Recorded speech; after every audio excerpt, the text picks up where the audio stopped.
Good day, everybody, and welcome to another edition of the Military and Foreign Affairs Network. I am your host, the Voice of Reason. Today, we are continuing our coverage of the ongoing civil war taking place inside of the former state of Ethiopia. And first and foremost today, we're going to kick things off in the ongoing security operation that the Tigrayan Defense Forces are continuing along the Afar border. Now, we know at one point Tigrayan Defense Forces had penetrated more than 20 miles inside of the Afar region in the establishment of that security zone. Now, we know why the security zone was established. We had situations where Afar regional militias in conjunction with ENDF B loyalist forces in the continuation of the Anaconda strategy. And furthermore, these forces of the Afar regional militias that have been used, again, in conjunction with the B loyalist formations, were crossing the Tigrayan border and at times attempting to approach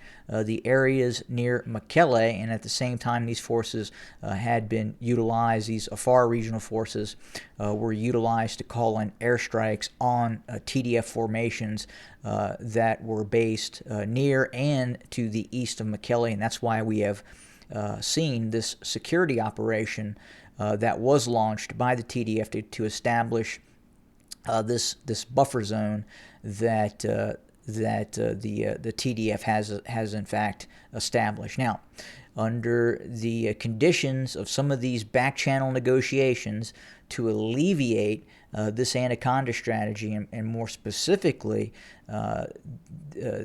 with the desire to have some of these food convoys and convoys that can supply, again, much-needed food and medicine to the Tigray region, the Tigray Defense Forces have departed the Erebti region.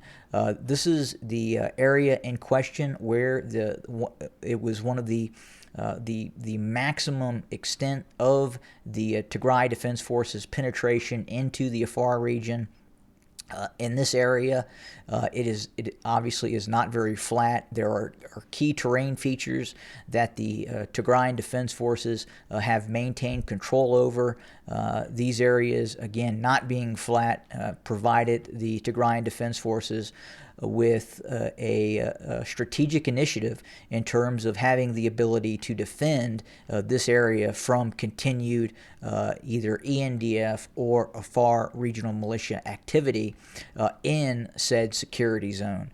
But it would appear as we speak that the TDF have in fact vacated some of its strategic positions near Erebti. And those forces have withdrawn back towards the Tigray Afar regional border. Just a tidbit of information that we had received from some contact sources that we have with NFAN, and we wanted to let you, the listening audience, be aware of that.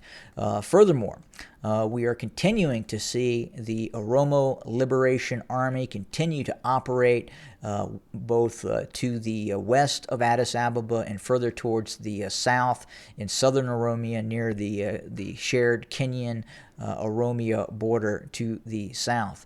But more importantly, we're starting to hear reports that the Amhara region may be considering providing large sums of troops to assist Oromia regional forces and ENDF B loyalist formations in the continued war that is taking place inside of the Oromia region.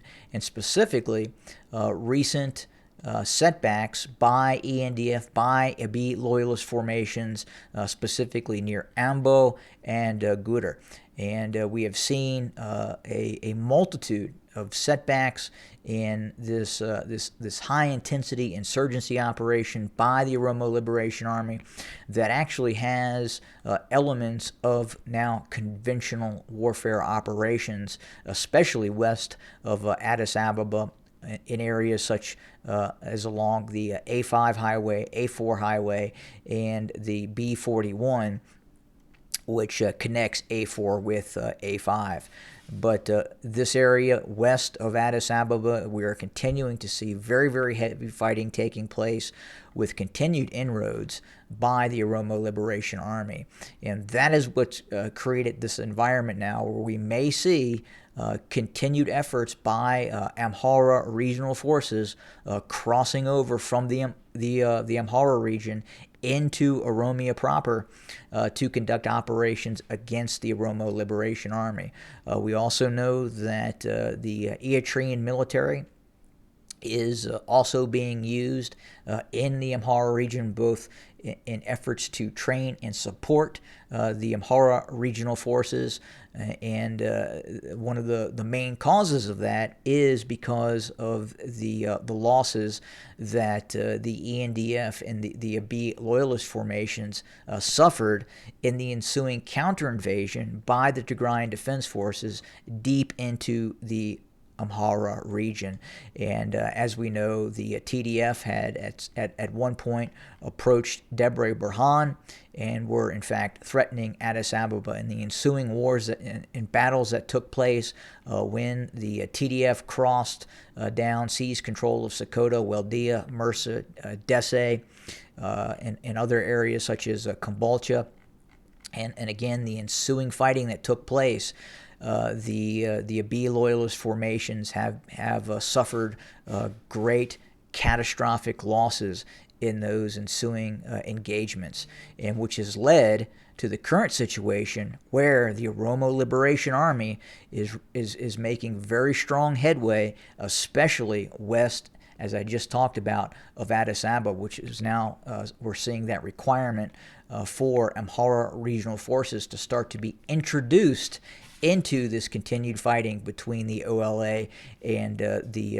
Abiy regime forces located within the environments of Addis Ababa, also known as Finfinne. Anyway, more to come as we continue to watch what is happening on the ground, watching a multitude of areas that we're continuing to cover.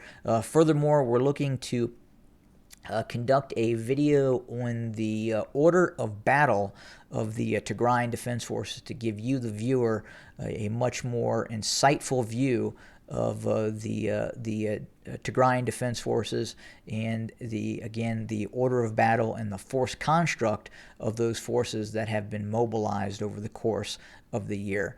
More to come later. Have a great day.